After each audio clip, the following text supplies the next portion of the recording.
So here we have what we assume is the Millennium Falcon because it is a Corellian YT freighter.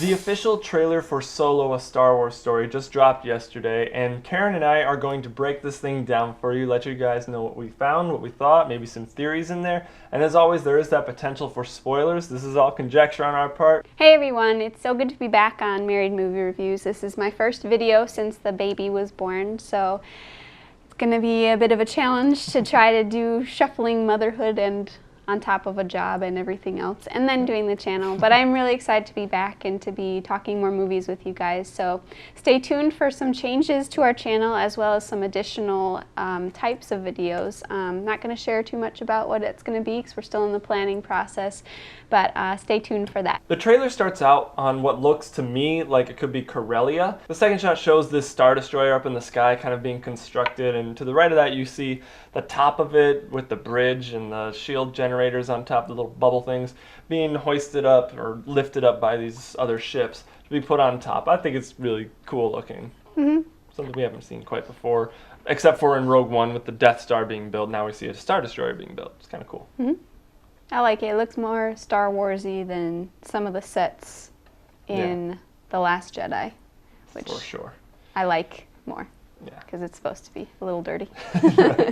And speaking of the dirtiness, it's a little more relatable. We know what it's an alleyway, and it's got what looks like some hobos standing around a fire, which is pretty classic cinema type things where this is how we make the impression that this might not be the best place to be, and Han Solo's just walking through it. So yeah, it looks like he's walking to like this kind of club or something. It's a shot that we've seen before where they open up the little sliding door and you see his eyes through the little blinds or whatever, but it's cool. So then we get the shot of Han on a desert planet with this gang type of people, and you get the shot of his gun, which is very iconic, and we'll get to more about that later. But trying to figure out who this gang is and what they could be doing, so... Yeah, they're probably like a rival gang of smugglers. That's what I'm assuming, because they look like they live on this really crappy looking beach. I don't know, is this Tatooine? Because Tatooine could easily show up in this movie. I think I've said that before, because Han Solo worked for Jabba. He was smuggling stuff for Jabba the Hutt, who lives on Tatooine. So it makes sense for Jabba the Hutt or Tatooine to appear. But I still like this shot, and I've said it before, but it reminds me of like an Indiana Jones type of feeling. It cool. has some sort of like, up to this point in the trailer, it seems very Western to me. Yeah. Like a Western, besides the alleyway and everything, the music and this is all kind of very Western-y. Yeah. It definitely has a folky kind of vibe with the folky, music. That's like a good word. The guitar strumming. Just, it doesn't work for me. It doesn't feel Star Wars-y. Neither did the other trailer's music, but that was more electric and cool sounding. This is more bang bang. I do like the voiceover part though, because you can kind of get a little bit more of a story formed where he's obviously on a quest in this movie, which wouldn't really be a movie without him being on one. But in terms of, you know, her even speculating about what his intentions and motivations are, which is interesting. We'll see. Yeah. And that character's name is qi'ra. She's potentially the love interest, which I know Karen has some thoughts on later on.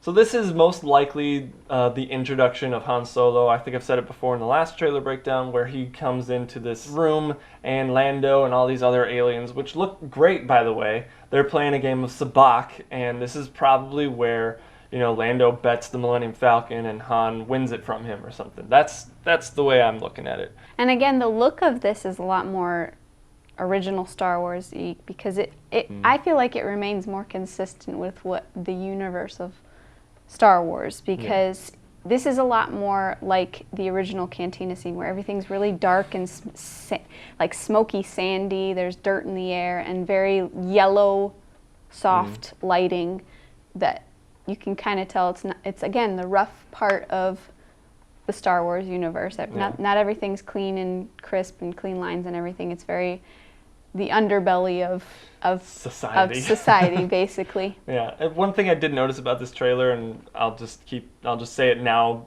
to save some time, but there's a lot of darkness in this in this trailer. I've turned my screen brightness up all the way, and it's still dark.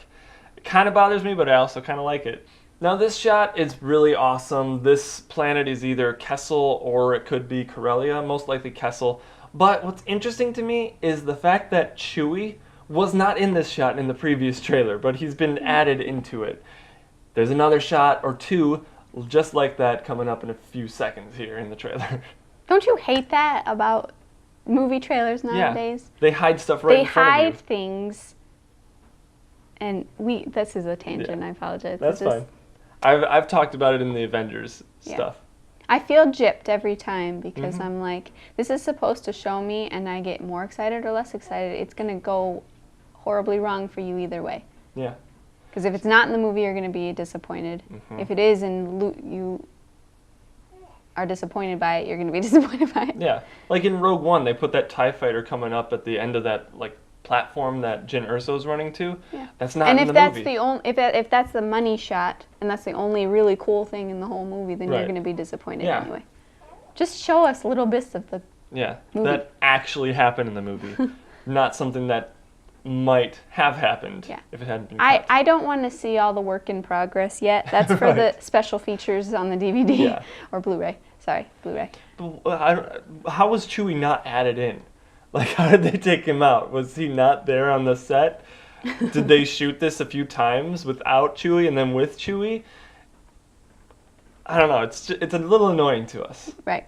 But the shot itself is cool because it really looks like Han Solo on Hoth when he's fixing up the Millennium Falcon ready to jet out of there. But Alden Ehrenreich, I mean, his look with the costumes and his hair really does look like Han Solo, at least from the side and when he's not directly looking at you. Yeah, when you cover his eyes at least. You cover his eyes and he's just not really looking towards the camera, he really does pull off the Han Solo look, I think. They did, the costuming people and the hair, very well done for that.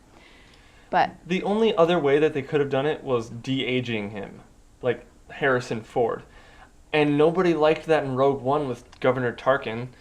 I thought it was really well done. It was good. Yeah. I thought it was really well done, but it also kind of takes you out of the movie a little bit. Yeah. It's jarring to the senses. With Tron Legacy, that was one of the first good times that they've done that, but I don't think they didn't want to do that. They wanted their own actor to physically do it, and I think he was a good choice. Yeah, the best choice they have. Considering that you really can't duplicate Harrison Ford, and nobody will ever live up to him, because in my opinion, Han Solo and Harrison Ford are inseparable. You can't have one without the other, really. Yeah. You know, because that's his iconic role. That's what he's most known for. Even though he's been in tons of other things and is really good in tons of other things, this is kind of his pivotal role in his career. And considering, again, no one can live up to it, and I'm, from the girl's standpoint, because he's inseparable, he's like Mr. Darcy and Colin Firth. You can't really have one without the other. It wouldn't be Mr. Darcy without Colin Firth. So I want to talk about this girl character. She's very pretty, and I could see why Han would like her, but at the same point, why story-wise would you put a woman in there when you know every single fan of Star Wars who's ever been anything close to Star Wars is going to be like, no you didn't, because Leia is the one that's supposed to be. And of course, you don't want to take away any love interest from Han in his past before he met Leia. But don't make it a big thing, which they did. It's a big thing. And I don't like it. Yeah. I don't like that idea of the romantic relationship, because it's just like, I don't want him to turn into a sentimental character where he's kind of very sensitive, and this is why he's rough around the edges now, because he was heartbroken or she dies or whatever else. I don't want that. He's a scoundrel. He's always going to be a scoundrel, but he's lovable when Leia comes into his life. You know what I mean? It's just don't do that. I'm hoping that he it sounds bad, but I kind of hope that he's just a jerk to her the entire time to show how much of a scoundrel he is. He's just a scruffy-looking nerf herder. You know, I like that she says rough around the edges, because it's kind of a play off of that insult. Right. From Empire Strikes Back. So I like the throwback to that. Yeah. But I just don't know. The love story better not actually be there. They better just be like a passing I don't thing. know. Like, it's hard to say. It's hard. I don't know why she's in there. Yeah. It's hard to take it from just a few scenes in a trailer. Right. So here we have another shot where Chewie was added in. He wasn't in the other trailers. And you know what? They're treating him as a pack mule. He's carrying all their luggage. And this, again, could be Tatooine. I don't know. It's a desert. I'm excited to see both Paul Bettany and Woody Harrelson in a Star Wars movie. It's going to be a little weird, I'll admit. Especially with Woody Harrelson. Yeah. But I'm hopeful that they will be really cool in it. Yes. For one, Paul Bettany's character, we're not really sure who he is. He's some type big of shot gangster. I think that's right. what Woody Harrelson's character says. Yeah. But there's a few things in here that we'll talk about later that make me think he might be someone other than just a smuggler or a gangster. Yeah. But that's me. I'll talk about that later. So this next sequence of shots is pretty cool with Han basically saying he's a driver. What I don't like about it is they're trying to make it too much like a Earth driver with the power sliding. It kind of reminds me a little bit of Baby Driver. Like he's just overly talented at driving. And yes, of course, he's Han Solo. He's a great pilot. And I'm pretty sure that this chase scene does take place on Corellia. This is Han Solo's homeworld. So that'll be cool to see. But see, I think that chase scene, I think they're trying to correct the mistakes of the chase scene from the first two, Episode 1 and Episode 2. In the air, it didn't quite work as well. Right. So I think they tried to bring it closer to ground and be a little bit more relatable to the technology we have available. Yeah. And there can be like crashes and accidents or something where somebody gets hurt and doesn't die, and it's they can still be in the chase or something. And it's a lot easier to show how good he is when there are things to run into as opposed to in the air hovering just through and just you know. Yeah. I think it's going to be cool. Yeah. And one thing to note is in this shot you see the ship that I assume Han Solo is carrying or flying, this thing that's carrying this load that they're probably trying to steal, probably off the train, which comes in later in the trailer. But if you look closely, there are several, like, they look like bikes, like hover bikes.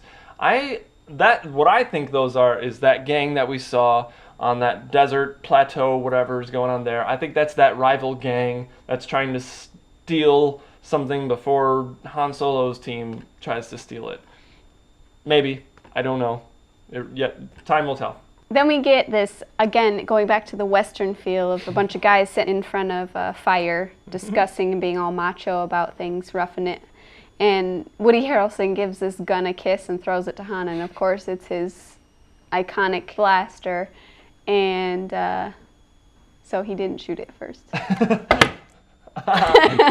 Well, one thing that kind of bothers me is I just hope that they're not like going to explain how he gets everything.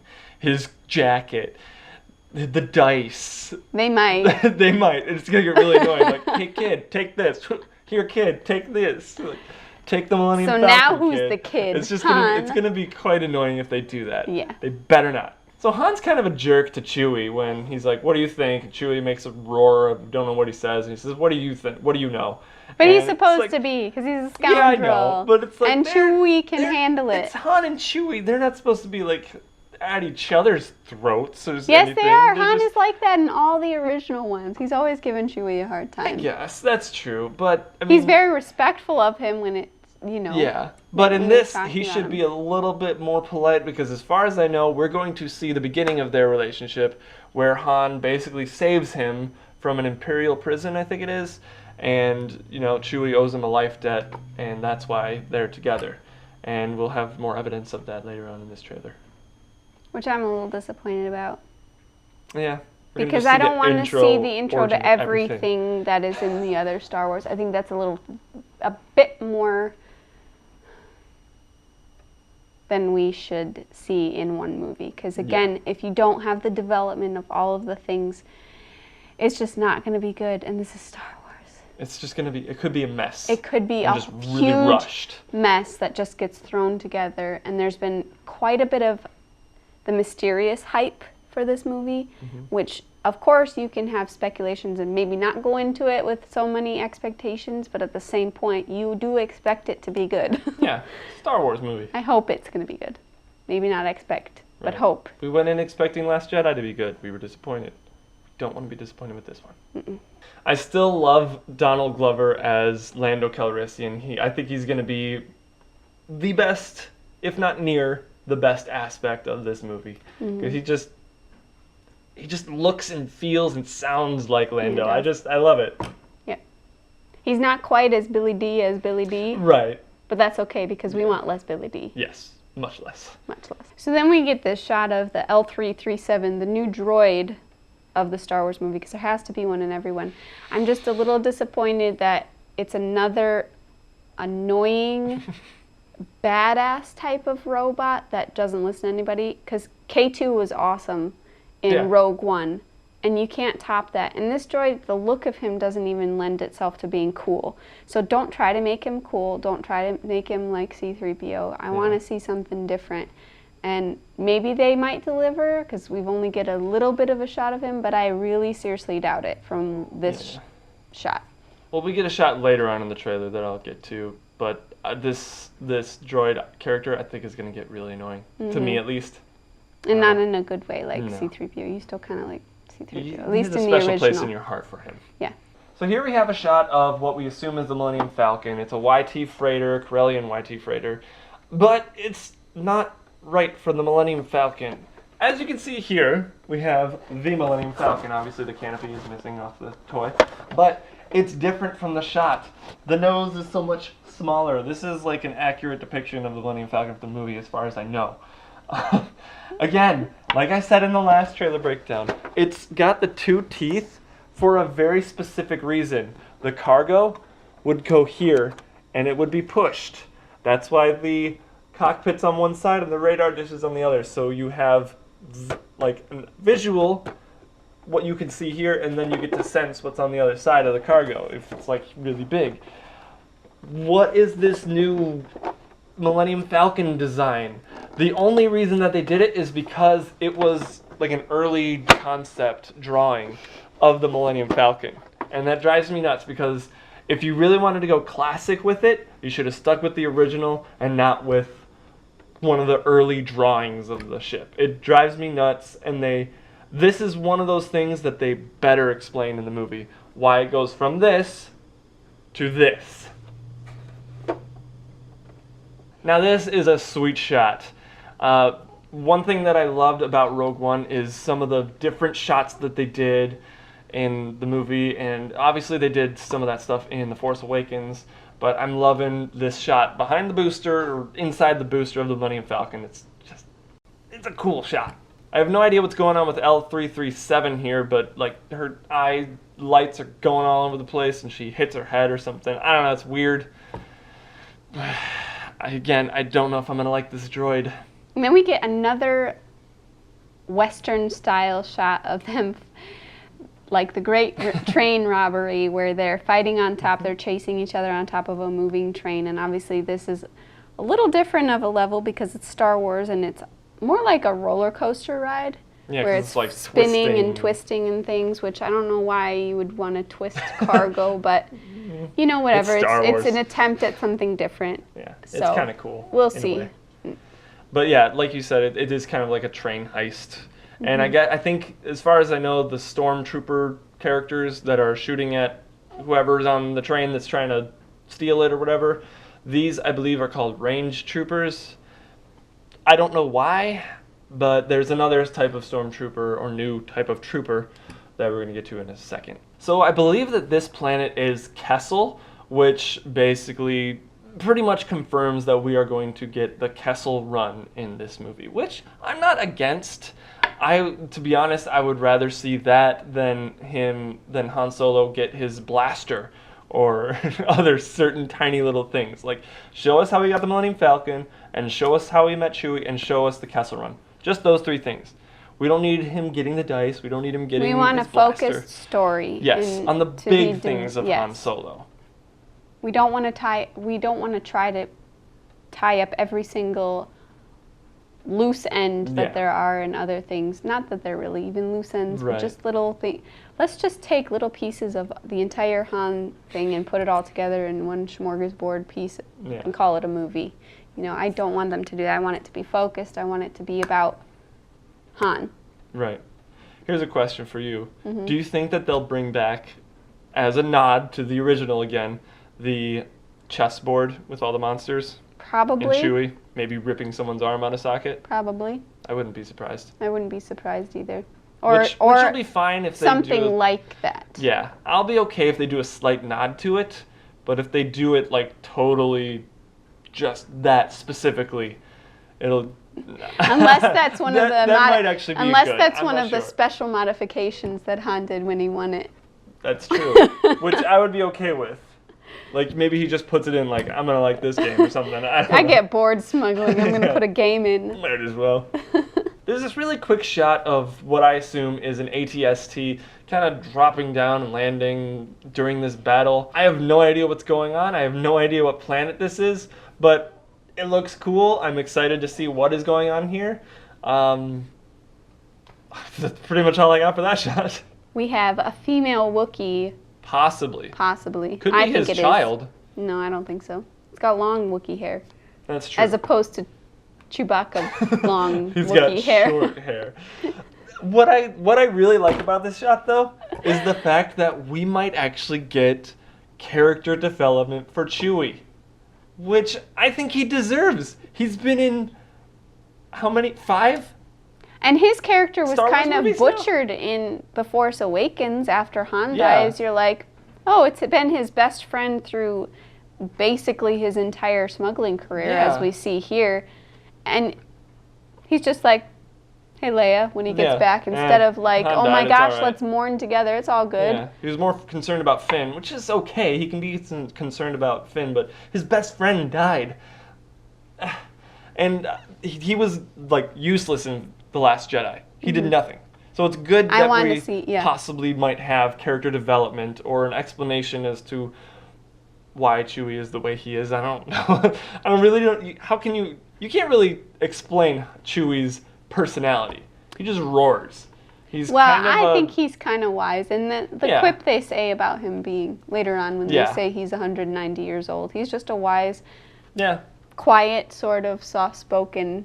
I mean, besides the fact that he's gonna Yeah. And this pull is somebody's arms out of their Yeah. sockets. This is supposed to take place, I think, roughly 10 years before A New Hope. So he's 190 here. So he was about roughly 200 years old in A New Hope. He's old. I mean, no wonder why he knows Yoda. Yoda had good relations with the Wookiees. In particular, Chewie, I guess. I'm still totally confused about this giant space octopus tentacle thing. I get it because we've had giant creatures like we had in Empire Strikes Back with the worm and the asteroid, but we didn't need another one. And this is like going to be a huge action scene. I have a feeling this thing is going to destroy the Star Destroyer that's chasing after them in what we've seen in previous trailers. But I don't know, it just doesn't work for me. It feels more like Pirates of the Caribbean than Star Wars to me. So then you hear a line that says, I have a really good feeling about this, which makes me smile. I'm not really sure if I can lean one way or the other in Yeah. terms of disappointment or excitement. But it's there, and it was like, okay. I personally like it. I mean- Because the typical line is, obviously, I have a bad feeling about this. In every Star Wars movie, you have somebody saying that. In this one, so far, we've heard him say, I have a good feeling about this, or a really good feeling I about have a- this. yeah, I like something I like that. like that change. And I have a feeling, in that same scene, he's going to change his mind and say, I have a bad feeling about this. Or someone else is going to say it. So here's another shot of this new TIE fighter. I still have no idea what it's called, but it's got that extra, like, gun turret to the side of the main cockpit. It's cool looking. It's simple design, simple change, but I like it. So this is that scene where Chewie talks about his age, and I love the comment back from Han Solo saying, "You look great." I think it's fun, it's cute, and for some reason I have a feeling that won't actually be in the movie. For some strange reason, I have a feeling With the that it way won't. trailers go Yeah. nowadays, it probably isn't. It probably won't. It'll just be the trailer scene, and then it's like, well, where was that scene where Chewie talks about his age? Never showed up. The old bait and switch. Yep. So this shot of the Millennium Falcon flying over this junkyard, or kind of looks like a rundown Jabba's palace type of place. This is where that gang was, where Han Solo is doing that Indiana Jones type of thing with the gun in the holster. Maybe this is how he gets out of there, and they follow them. I have no idea. It's just something that we observed. So here we see Paul Bettany's character, Dryden Voss, who's potentially the bad guy. And in my opinion, he looks like a Sith or a Jedi because he's got the white undergarments with the belt and then an overcoat as like a Jedi. But in the other scene, you see him wearing all black. So I don't know. And then he's got this weapon that's like a dagger type of lightsaber where it has the, what would you call it? It lights up. Yeah, it's lit up on both sides, and it looks like a lightsaber glow, and it clearly cuts through things. But he's got the double-sided weapon, dagger, and it's like he's slicing through it. And I was like, "Whoa, he looked like a Jedi or a Sith because it's red, but he looks like a Jedi." Yeah. We'll see. So I don't know. We'll see. I could be completely wrong, which is fine, but it just looked like it to me. So. Yeah. And here we see more of what I assume is that battle with the AT-ST dropping down. And we have the new troopers. I believe these are called Mud Troopers. I have no idea why they're called Mud Troopers. Why do they call them anything? But, you know, whatever. This shot is just awesome to me. Chewie looks like he's being broken out of the Imperial prison, which I assume is where Han Solo breaks him out, and he owes him a life debt because of that. Who knows? I don't know if we'll actually see that. But Chewie just picking up this guy and throwing him down, breaking his back probably, like, that was awesome. Because Han Solo talks about how ruthless and physically terrible the Wookiees are, because they're known to rip people's arms out of their sockets from a temper tantrum, basically. And now we get to see some of that, because Chewbacca, even though he's very emotional, he's also very calm and collected and tough at the same time. He gets to fight like a Wookiee. I'm excited. That's what I'm excited to see. So again, we see qi'ra and the droid L337 fighting off the whatever range troopers, I think it is, or the other gang. It's hard to tell. From taking the Millennium Falcon or taking what they stole to put in the Millennium Falcon, and you hear L337 say, "I'm so glad we took this job." And I don't know, this droid is not working for me. The voice doesn't sound enough droid-like. Like Alan Tudyk sounds like a droid. She sounded more like Phasma to me. Yes, she definitely did. Like a more happy, upbeat Phasma. Like an actual person inside of a suit, not a droid. The movement of the droid, the CGI, or if it's not CGI, it's incredible, but it's really well done. But the character might get annoying. Okay, we got to talk about this scene, because the train heist, it's going to be exciting, but why do they have to tease us with a potential death of Chewbacca? We know he's not going to die. It's a prequel. It's kind of an insult to your audience. Is. I mean, at least for the trailer, that's what they're showing might happen in the movie. If this happens in the movie, I'm just going to be rolling my eyes the entire scene. Because I was rolling my eyes during the trailer, like, really? You're going to try and tease us like that? That's how you're going to end the trailer? Because that's the way the trailer ends, and it's he's really going to be stupid. like Bucky in The Winter Soldier. He's going to come back in a few years. He's going to get his ammo sash, and that's going to give him his power. This scene doesn't work for me at all. And why is this train driving so close to the mountains anyway? Let us not forget, this is coming out the day after my birthday. Yeah. It's going to be an awesome birthday weekend because it is. Well, hopefully. If this movie sucks, it may not be the greatest birthday. Month for me, because Avengers comes out and... Avengers now comes out in April. Dang it. Yeah. They gave it to my month. So that's the trailer, guys. We want to know what you think. If you're more excited, less excited since the last trailer, let us know in the comment section below. And if you like this video, be sure to give it a big old thumbs up, subscribe to the channel, and make sure you hit that bell icon next to the subscribe button so you can be notified of when we upload new content. And as always, thank you so much for watching, and we'll see you in the next video.